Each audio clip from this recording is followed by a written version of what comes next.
Back.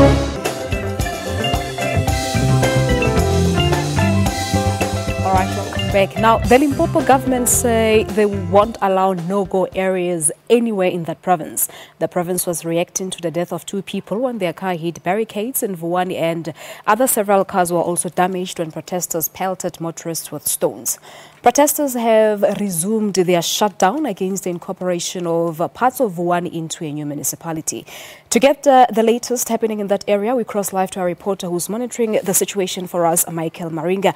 Michael, good morning to you and thank you so much for joining us. We hear the government saying that they will not allow any no-go areas in that province. And I know that when I had a conversation with you yesterday, the main concern was the police presence. So I'm seeing a few police officers behind you in the police nyala. How is the situation now? Look, thank you, Palestine, to our viewers at home. Yeah, it's indeed correct that after the Tuesday evening incident, police have beefed up their operations here. There is a police van or either Nyala or a combi in each and every corner of Vuwani, Feye, Buom, Mashau, Masakon and all the other affected areas. Let me also indicate that the Minister of Police, Minister Fikile Mbalula, will be in Vuwani today. He's starting in Polokwane, where he's going to have a media briefing. He'll be accompanied by the interministerial team that was looking into the Vuwani issue. Kokta Minister Des van Rooyen will be with Minister Mbalula, where they'll have a media briefing. After the briefing, they'll be coming down here to meet community members. Though in our conversation with the Pro Mercado, they indicated that they have not received any form of invitation to come and listen to the 2 ministers who are coming. And let me also indicate that on this road where we are currently, in the past 2 days, this was a no-go area. This is where the residents of Vuwani were pelting us with stones. You will remember that when we spoke the other time, I indicated that I was also a victim when I was driving one of the SABC vehicle that had its back windows shattered when we were thrown with stones. But since then, the situation has improved. Public transport is moving. The only challenge is schools and other government activities that remain closed, Palestine. I wanted to mention the issue of schools, Michael, because people are very worried that they've been, staying away from schools ever since the schools reopened after the Easter holidays. What are they saying? Look, at this area alone, we've got plus minus 28,000 learners who are now stranded, staying at home. Last year, the Limpopo government had to fork out millions to take the matric learners to camps so that they can catch up. It's not known at this stage as to how long this protest is going to go, but in our interaction with other parents yesterday, they were indicating that this issue is taking a strain on them because they would really want their kids to go back to school while the demarcation issue is being addressed. So we've been to all the schools around, and I can confirm to you that the gates are closed. You hardly see people walking on the streets, but young kids, you'll see 2 or 3 of them playing soccer around.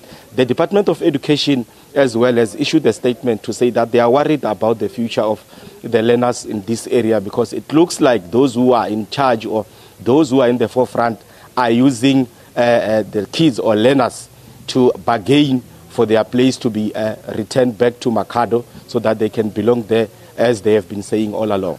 Yeah, Michael, we've also learned that the Pro-Mercado Demarcation Task Team has distanced itself from all the violence that erupted in that area. And I want to believe that the main question is then, who are the protesters?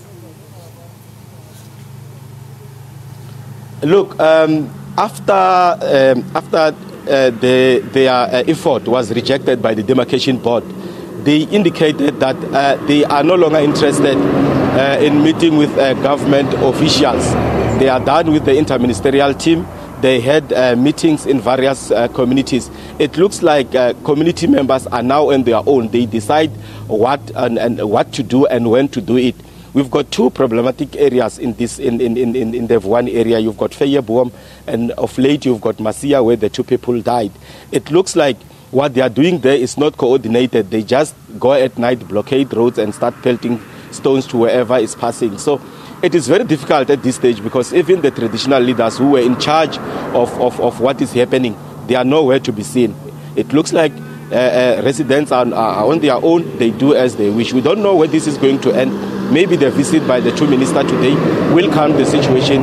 They might find a way forward so that learners can go back to school and other facilities can open for people to access whatever service they need in this part of South Africa. All right. With the Bromakado Demarcation Task Team saying that they did not get any invitation to the meeting with the two ministers who will be in that area today, the residents themselves, are they even prepared, Michael, to go and listen to what the two ministers have to say to them?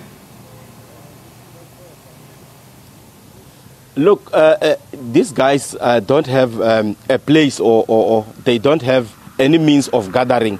We're still wondering as to how the two ministers are going to go about their visit, because if you go to communities, you hardly see people. People are staying indoors. You just see one or two of them on the street, but majority of them are not seen. I'm not sure if they'll resort on going to door to talk to individuals, or if whether they are hoping that in this short space of time they will find community leaders who will then ask people to go meet at a certain place so that they can be addressed. We'll only get to know that at around between 1 and 2 o'clock when the two ministers get here. All right, Mike, let's leave it at that, but thank you so much for talking to us. All right, that's our reporter live from Vuwani in the Limpopo province, Michael Maringa, updating us on the latest happening in Vuwani. So do stay tuned to SABC News Channel 404 to hear the latest information. As he said that Police Minister Fikile Mbalula and Kokta Minister Des van Rooyen will visit that area. So the media briefing will be at 2 o'clock. I believe the SABC will keep you abreast with the latest happening in regard to that issue.